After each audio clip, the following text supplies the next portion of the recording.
Thanks for staying with us here on STL Live. We're back with Larry Marshall, author of The Pig in Your Head. It's a children's book that's really about teaching children how to delay immediate gratification. That's something that adults really could use. All of us have that. Yes, yes, exactly. But it is important to do this when children are quite young. What age group is this really targeted for?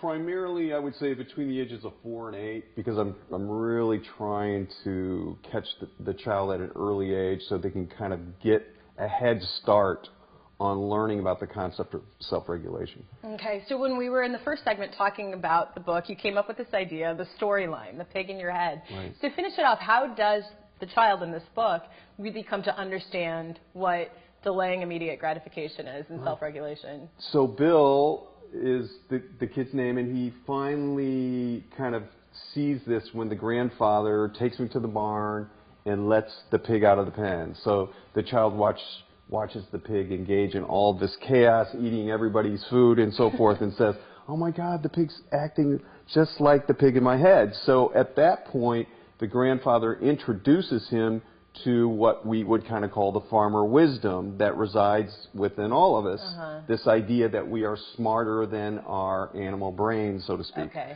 So he basically puts apples in a row into the pig's pen, and the pig eats all the apples, and he shuts the door on the pen, and the pig's back in the pen. So the whole idea that we have this wisdom and this ability to self-regulate because of this kind of higher order wisdom, and introducing the child to that and showing them is something that children, when they discover this, it's not only encouraging, but it's kind of cool to see the light bulb going on in their face, and they're like, oh my God, I can actually, boss the pig in my head. I don't have to keep being kind of the follower here. So. And when that light bulb goes off for the kids, is it like immediate, like in the sense of reading this book, or does it really take, like with a teacher using this, because I know you mentioned schools are using this and teachers use it, does it take repetition of retelling the story over and over again? Usually it does take a repetition. Now some kids really pick up quick, which is why I included in the book a workbook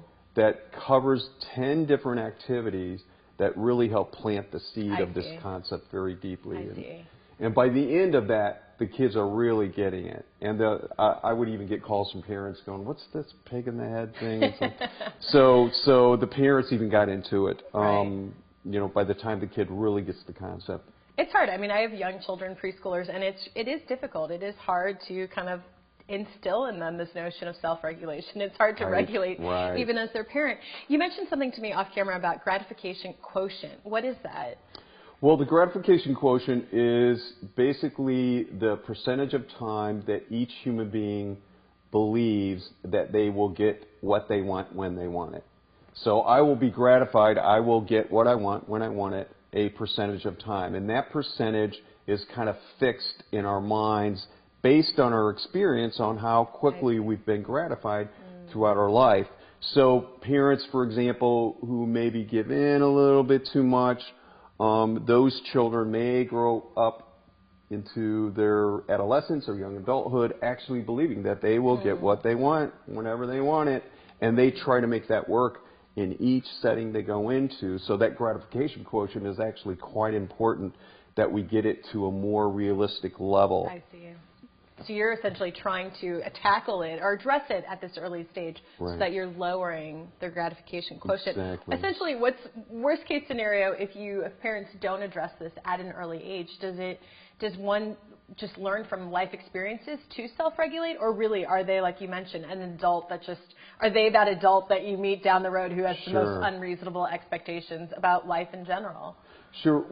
Usually, I guess you would use maybe the old term, the school of hard knocks, that some kids don't learn until they actually hit a wall, which could be the legal system. It could be a parent or a teacher or a preacher who really finally gets through to the kid and helps them learn that there really is a word no, and you really do have to accept it sometimes, and limits are real.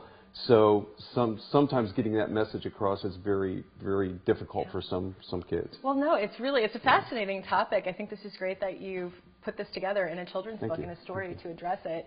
And for those of you at home, you can purchase this book. It's called The Pig in Your Head. You can visit Amazon.com or AuthorHouse.com to learn more about the book or to buy it. And you can also be sure to attend a book signing for The Pig in Your Head on December 5th at Liberty High School in Wentzville, Missouri. Thank you again, Larry, for being here, and congratulations on the book. Thanks for having me. All right, we'll be right back after this break.